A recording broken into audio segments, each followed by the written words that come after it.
یانەی زاخۆ لە یاریەکی هەفتەی 16 خولێستێرەکانی عێراق لەسەر یاریگای میسانی ئۆڵمپی بووە میوانی نەفتی میسان. نیوە یەکەم یاریەکە ڕووداوێکی گرنگی لە خۆیەوە نەگرت. هەردوو تیپ ئاستیان لە یەکۆ نزیک بوو. کەمترین مەترسیان بۆ سەر گۆڵ یەکتر هەبوو. تەنها ئەم دەرفەتەی تێدا بوو ئیچی تا دیپۆتی خەریک بوو زاخۆ پێش بخات. ستون ڕێگای نەدا. نیوەی دوم پێچەوانەی نیوەی یەکەم دەستی پێکردەوە و یاریەکە بەهێزی زۆری بەخۆیەوە بینی. هەردوو تیپ دەرفەتی زۆر باشیان لە پێش بوو تاوەکو بە گۆڵ بگەن و پێش بکەون. داود على داخل منطقة الجزاء يا الله مرة أولى وثانية وثالثة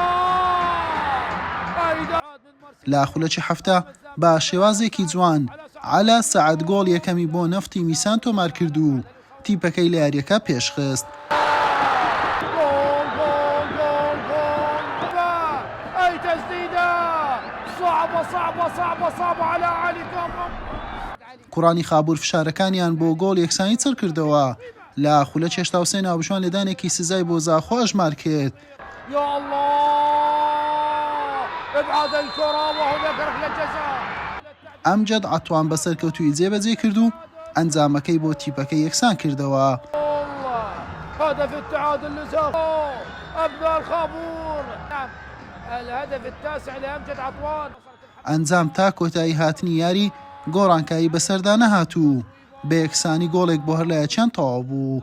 بەم ئەنجامە زاخۆ بە 29 خاڵ بە کاتی لە خانەی چوارەمە. نەفتی میسانیش بە 23 خاڵ لە خانەی نوێمی ڕیزبەندیە. حوسێن محەممەد کەناڵی پێام.